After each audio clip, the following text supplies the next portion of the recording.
buddy. We have too much fun, don't we? I got to tell you, I know this is not going to be something that people are going to be able to follow. It goes against the evergreen rules. But in our pre-show with our previous guest, Marvin Montgomery, I captured a picture of us cracking up, and I got to tell you, we have the best job in the world. Not only are we able to, in your world, deal with incredible customers all the way from the plain folk up to the boardroom, but I get to deal with people like yourself, like our guest today, Joseph, Marvin Montgomery. I mean, we are beyond blessed.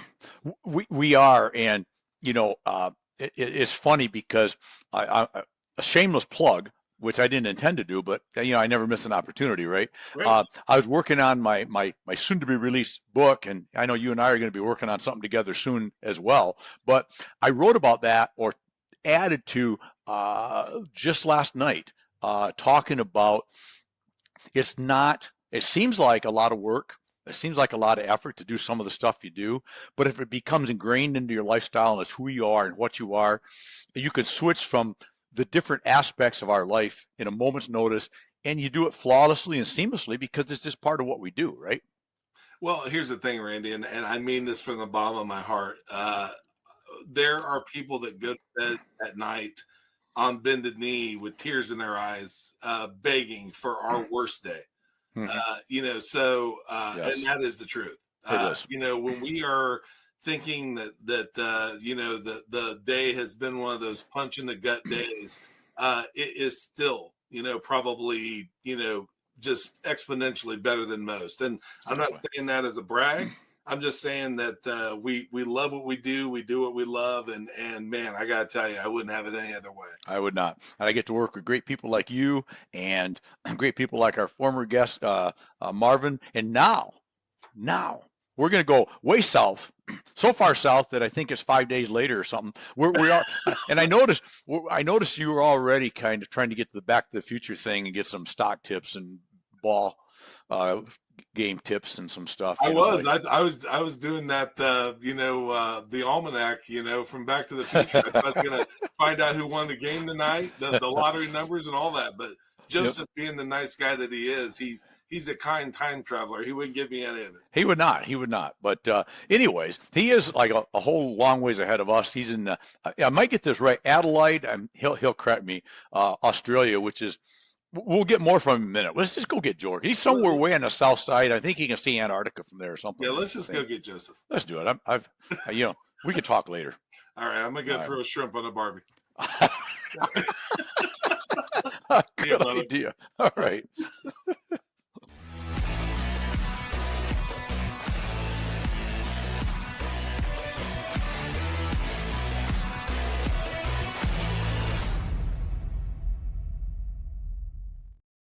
Brother Joseph, how are you, my friend?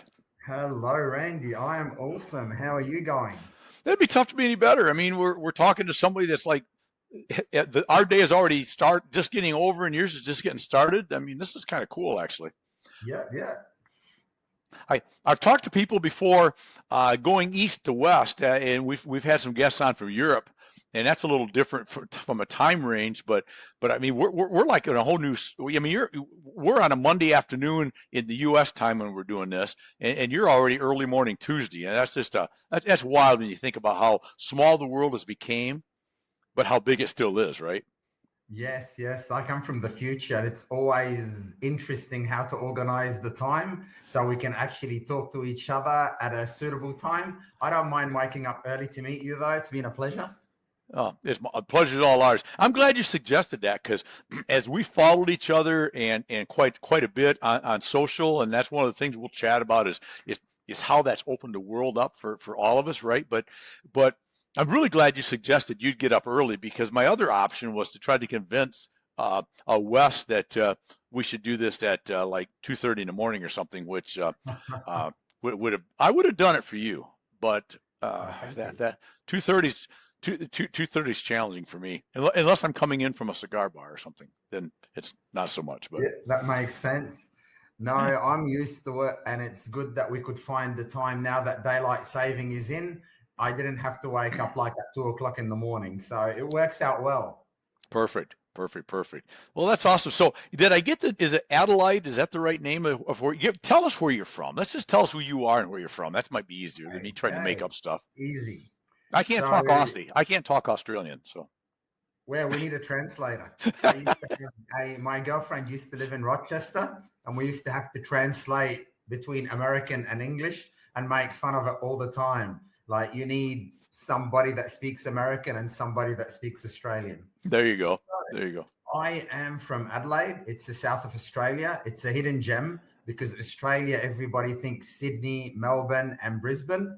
We are a hidden gem because it's beautiful. We have everything here, beautiful beaches, not so many people, beautiful outback, wine country, and the only thing that we don't have is snow. And a lot of people tell me that is a great thing. I think it's a great thing. Yeah. No snow ever again is good for me. I can watch the hot weather personally. I haven't seen snow yet. It's on my list. I personally prefer the hot weather. Oh, you've never seen snow personally, ever? No. I've been like skiing indoors, but I haven't been out in real snow. No. Really? Wow. Yeah. So your season now, you're in. Let me think about this. What season are you in now? Then you must be in the summer months, right? It's almost the end of spring. Okay. When December comes, it will be summer. Except the weather's all mixed up now. We get like hot days, then cold days, and at night it's really cold. So it's all mixed up at the moment. Gotcha. So, yeah, well, beautiful. Well, the pictures that you show on social media are beautiful. I mean, it looks like a beautiful area. And you got me. I'm hooked on warm weather, beautiful, no snow. And what was there's one other one? What was that? Oh, let's see. My favorite, Dr. Pepper. Dr. Pepper, man. That's my code word. That's no longer code, but I use it anyways. But so Cabernets, reds are probably your big wine down that area, or is it whites as well? We do. We have the Barossa Valley, which is a beautiful wine area. I personally prefer the rosé, but I don't drink much these days. It's kind of like I feel better because I had some health challenges and I had to change my lifestyle. Yes. Well, good. Well, it's good that you recognize it and you did it. So we followed each other for a while on social, and I love your positivity. I love your motivation. I love your talks that you give. You do a lot of speaking there around the South Australia part of the world.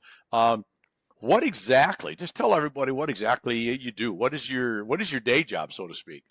Okay, so my background was in IT, and then I worked in satellite communication, and I discovered that each of us has a gift, and that gift is so close to us that we don't see it, and we think everybody has that gift because we don't see ourselves because we're in the picture. And after working in IT, and I was really good at it, I noticed that people used to come to me when they're stuck in their head. I also noticed that people used to come to me to do the work for them, and I used to get all the difficult clients.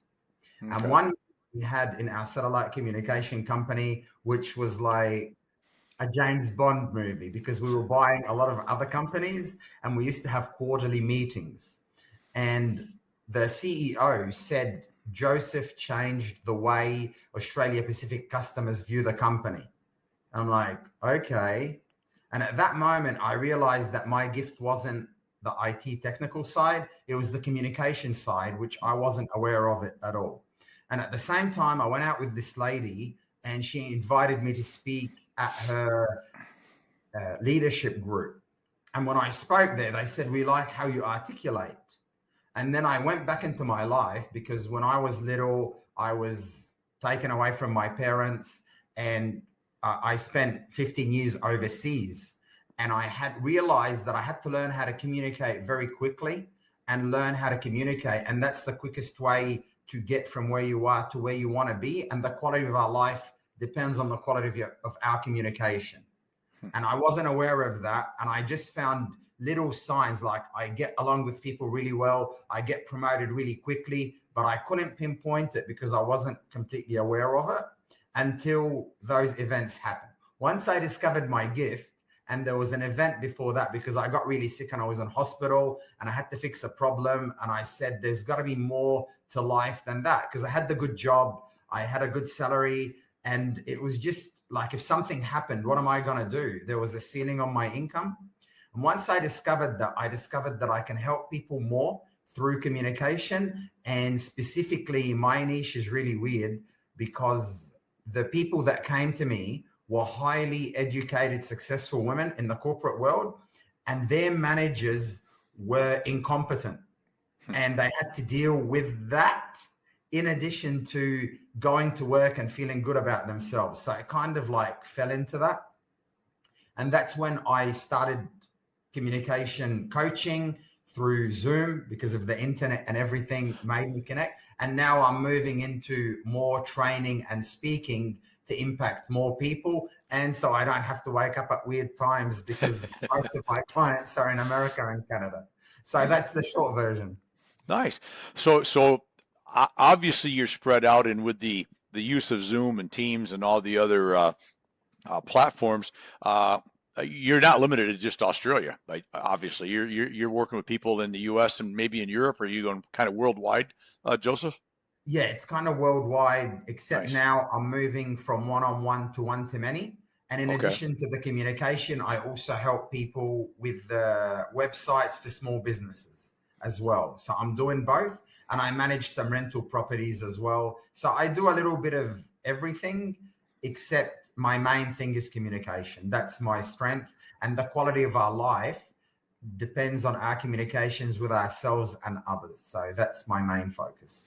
That's awesome. That's awesome. So you can work with people on in websites. That's one of the beautiful things, right? Let's talk about and you kind of touched on the life-changing, mostly for the good, I think, and it will be if you take it that way.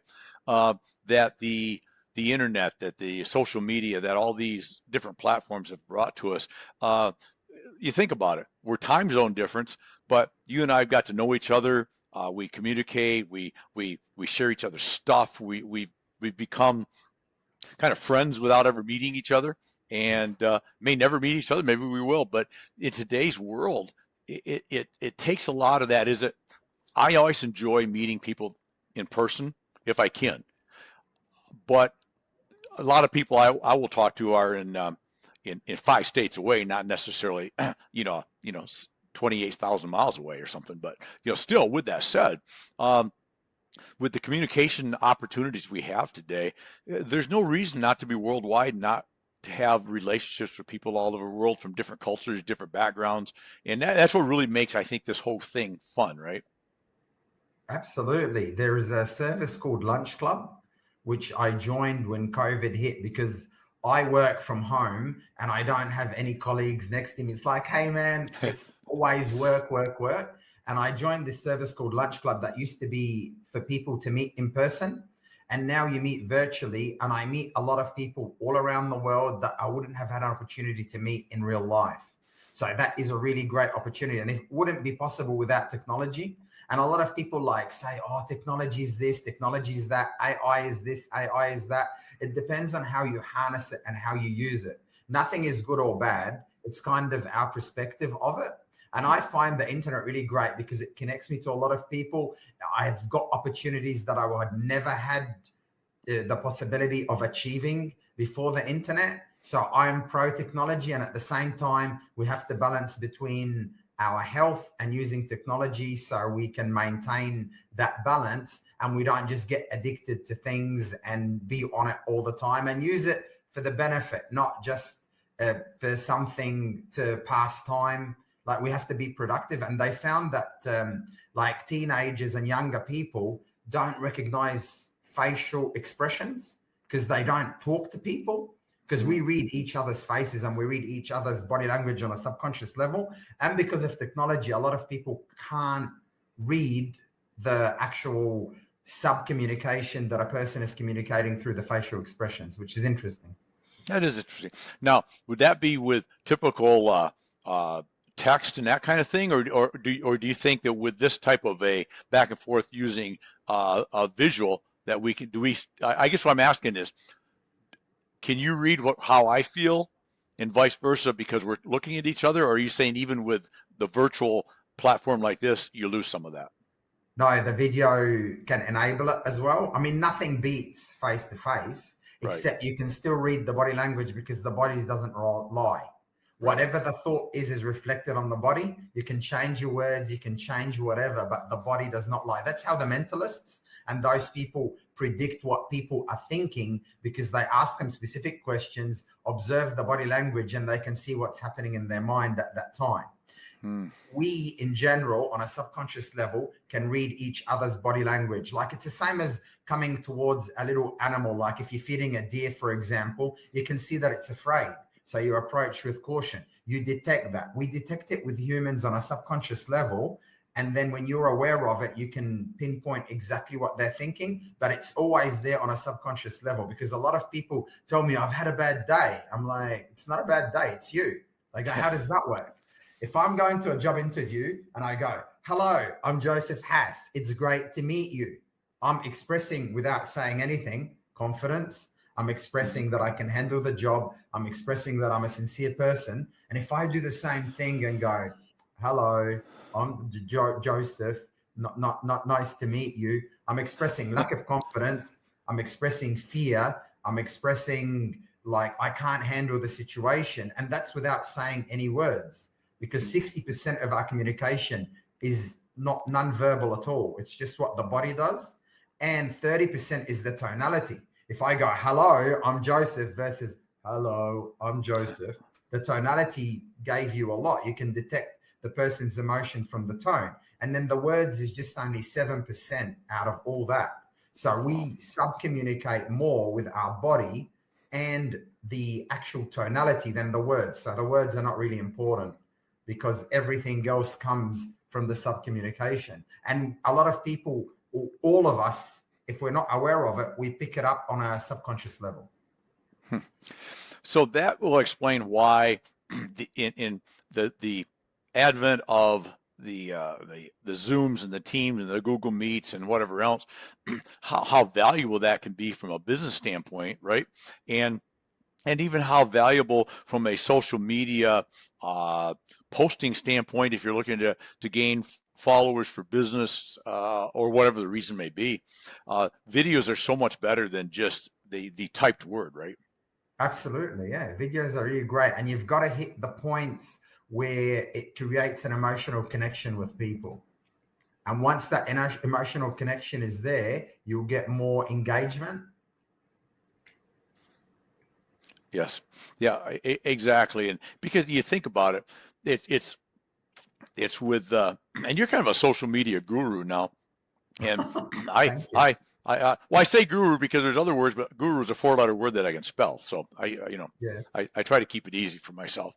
But so let's talk about your venture, your trip into the world of social. You do a really great job. You do a lot of things, and you do a nice. And I'm kind of interested in this because it's an area that I find interesting.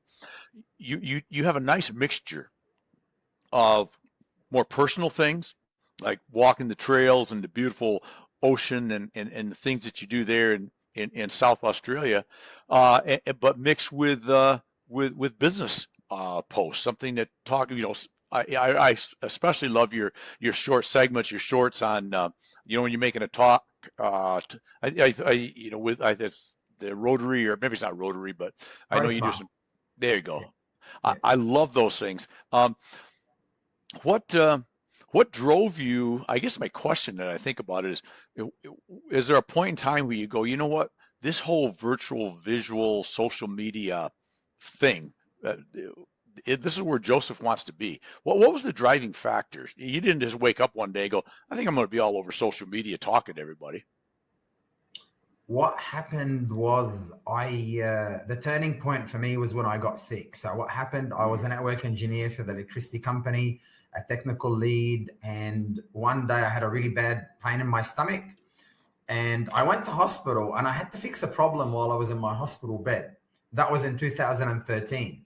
And at that point, something happened. Like, if something happens to me, what am I going to do? And that's when something turned into my head and it said, I don't want to put a limit on my income and I want to help more people, and I don't want to be in the office all the time. And that was the turning point that made me seek kind of more of a self-discovery. And all of us have a turning point that switches. Something happens. It's a death of a loved one or some crisis, and you become more aware. And I believe that there is no substitute for awareness. Once that awareness came into my mind, I thought, well, how can I reach more people? How can I share my thoughts? And as I was saying to you, Randy, I wasn't aware of my gift. None of us are, because we think everybody has this, everybody's doing that. We're not aware of our own gifts, and because we're in the picture and we don't see ourselves.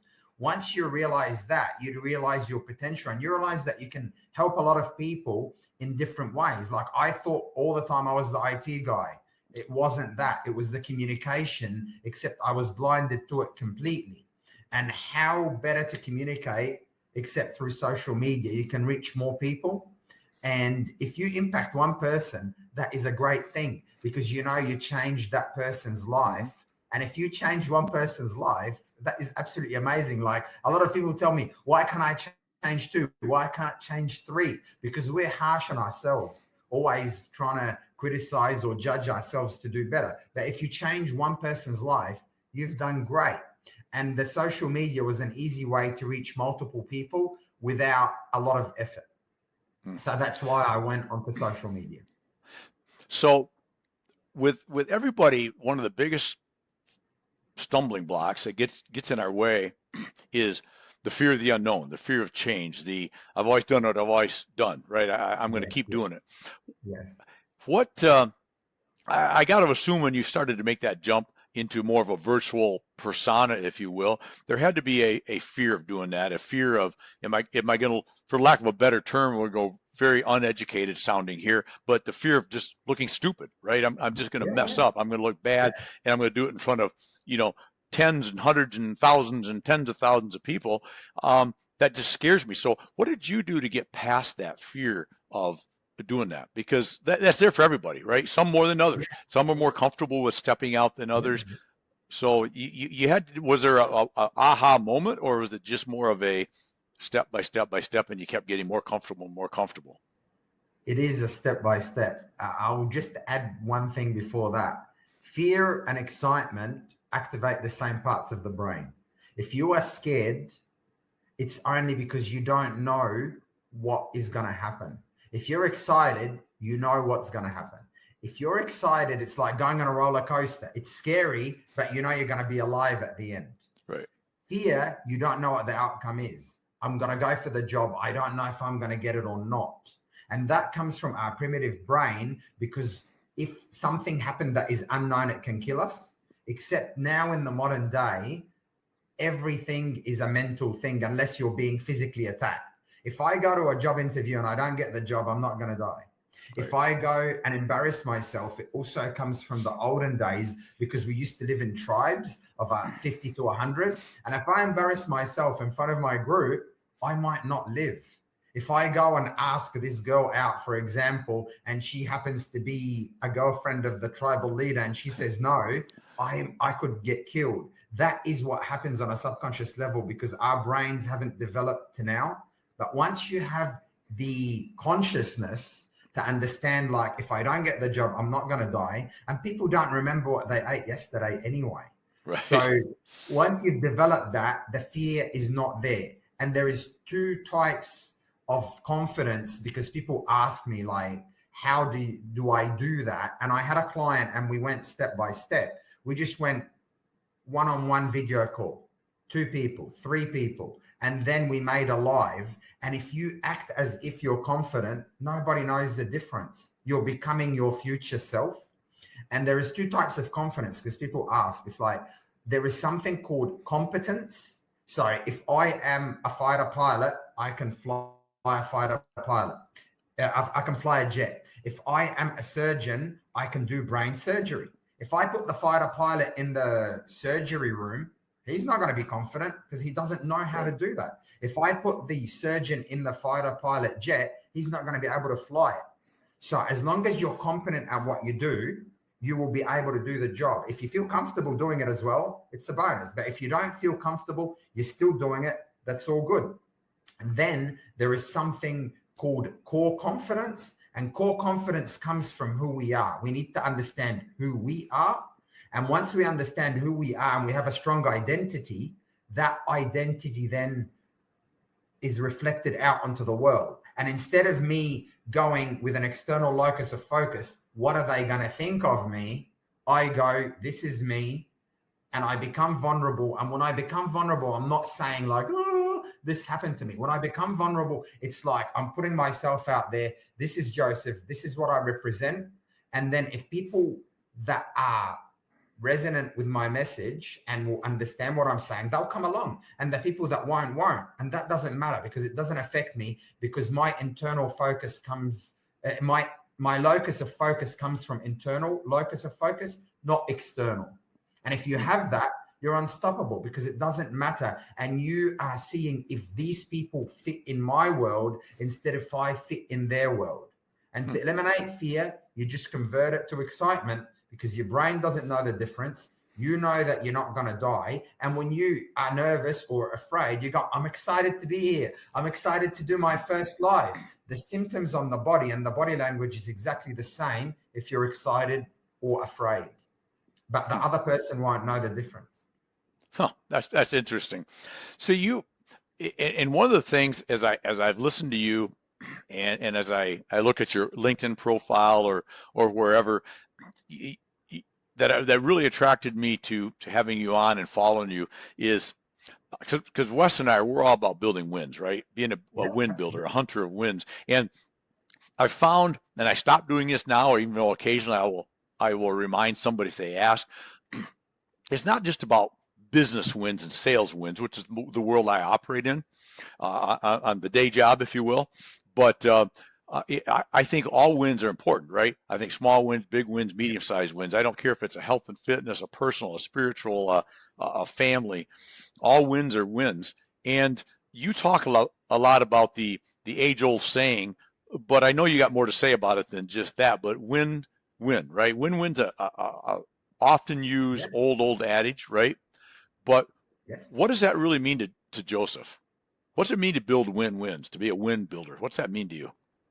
I'm always about win-win, and that means each party gets a result or gets a benefit from it. So I don't work with just anybody. We have a one-on-one meeting. We see if our personalities gel. They're going to get the benefit. I'm going to get the benefit as well. We both have a win-win outcome, because I've had a lot of clients come, and coaching is an industry that is there's a lot of snake oil salesmen out there, and they promise you stuff. And a lot of people don't understand what coaching is. And I've had a client come to me. She said, I spent $5,000 for 3 months. And I said, what are you supposed to do? I'm supposed to quit my job. Have you quit your job yet? No. And the person told me, I can't use that material. Well, what's the point of doing the coaching if you can't use the material? So if I work with somebody, they've got to get the benefit. I've got to get the benefit. And we have to create a win-win situation where they get a lot of value from the interaction. Their life will be better as a result of our interaction. Otherwise, I haven't done my job properly. And if I can't give somebody that value, I would not work with them.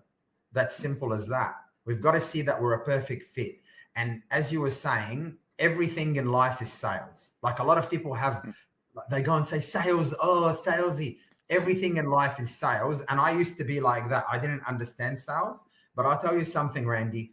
If I have the cure for cancer and somebody has cancer, it's my obligation to sell them that thing, because I know it's going to make their life better. It's going to cure their cancer. By the same token, if I have something that is not going to benefit a person, it's my obligation not to sell them that thing. And especially being in communication, we can read the body clues. We can know what people are thinking. We have influence, because influence and sales are the same thing. If you influence somebody, you're selling them something. And it's not just sales. Sales is like when you talk to your son. If you influence them to clean their room, if you are going out to meet the love of your life, if you're making friends, it's all influence. And if we don't have influence in life, we won't have a life. It's just, Right. it goes hand in hand. And we got to learn this skill because it's very important, except we need to use it when it's beneficial to the other person as well. So we don't take advantage of them. We use it in an ethical way. So everything is sales, and win-win means they get the opportunity to be better and get value for their investment. And at the same time, I am getting value for my time that I spent with them. And that's how the win-win. And I always aim to give people more value than their investment, because they've got to get the best thing out of that, because I'm grateful for them working with me and not choosing somebody else. Correct. And then you get the you get the repeat business, you get the reviews, you get the repeat or the referrals, some of those kind of things, right? That with the previous guest, we just talked about that, the 4 R's that he has, and those are 3 of the 4 R's, right? Is you want that referrals, you want the repeat business, you want the good reviews, right? And that's the extra added win you get by taking care of them and giving them the ultimate win, right? And I want to, before we ask the ever popular should ask question in a minute, but you let's close with this, because you hit something that I truly believe, and I've heard it said before, but you said it so well, and you're talking about if you had a cure for cancer, you owe it to sell that person on this. Yes. I feel that if we, not from a high pressure standpoint, because none of us want that, but I think if we truly believe whatever our product, our message is, if it's going to truly be of benefit to you, we're doing you a disservice to not attempt to assist you in getting said product or service, right? Or selling you, to use the naughty S word, right? But we're doing you a disservice to not. It's just like you used in the cancer treatment thing. If I have a building material product that I can see will solve the problem you have and make you money, I have an obligation to do the best I can to help you get that product, right? 100%. That's exactly what I'm saying. Sales is not bad. You've got to find the need. And if that need is there, it's your obligation to make the sale, because it will benefit them. And a lot of people, like even with coaching, they don't realize that they have the problem. And a lot of people ask me, like I have coaches that I help, and I go, what are you giving them? I'm giving them videos. What are you giving them? What are they paying you for? I'm giving them community. I'm like, you got videos on YouTube, you got community on Facebook. What are you giving them? And what they don't realize, and after a while of asking the same question, they go, oh, it clicks. You're actually giving them the transformation. They are here and they want to be here, and your coaching is taking them there. And you can take that pain away, whatever that pain is. And in sales, you're basically a solution finder. You find the solution to that issue that they have. And at the same time, you identify that issue, because a lot of people are not even aware that they have an issue. So we have to highlight the issue and then show them that the solution, provided it benefits them, is the one that will solve their issue. Love that. So do the discovery first, ask the questions, then supply the solution if you have the solution, or tell them, sir or ma'am, I don't think I have the solution for you. And that's okay too.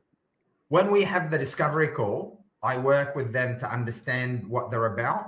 And if there is something that they specifically talk about, because I follow a sequence, but if there's something that they need to talk about, we stop the sequence and we focus on that thing, because it's important to them. So we understand it really well. And then I can say, well, I'm the person to help you, because I'm like the trusted advisor. Or it's like, I am not the person to help you, but here's a suggestion. Like with coaching, I get a lot of people that need therapy, and people don't understand the difference between coaching, mentoring, teaching, and therapy.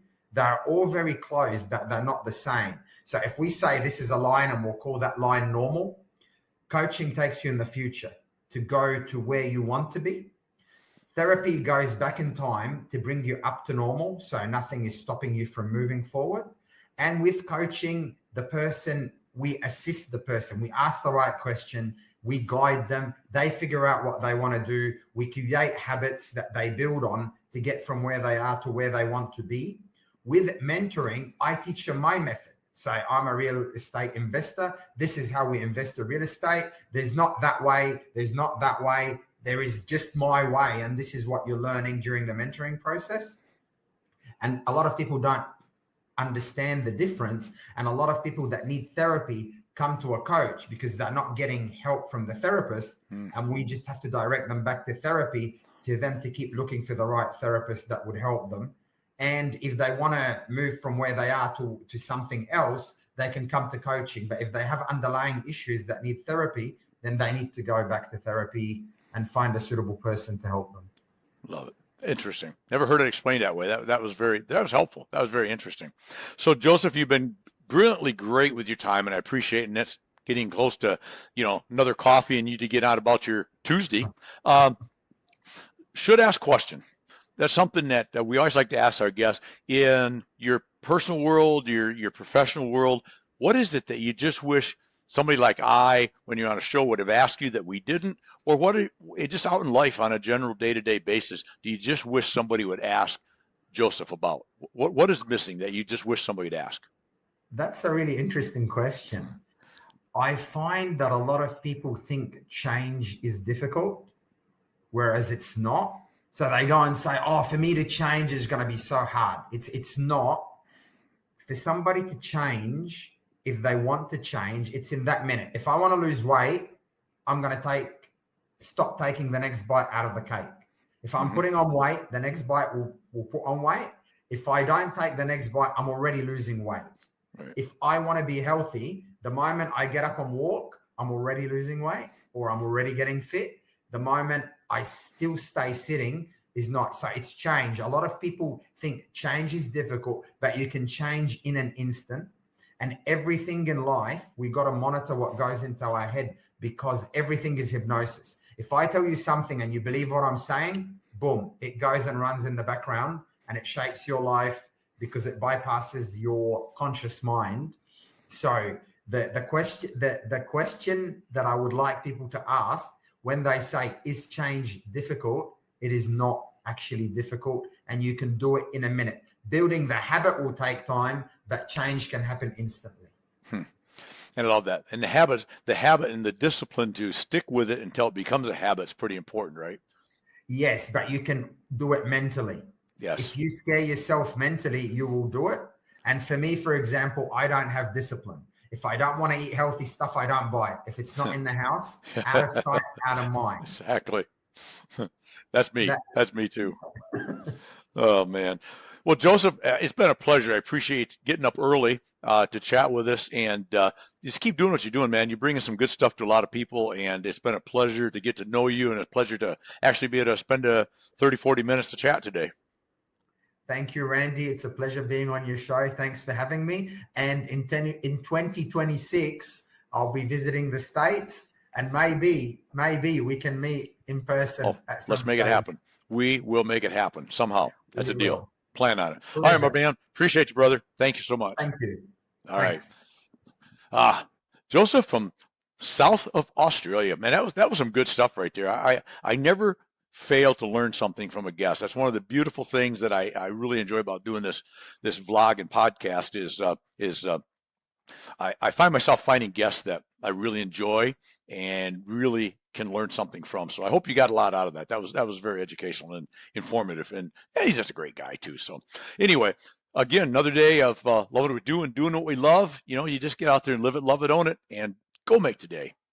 Just go make it your best day ever. Until tomorrow. Thanks all.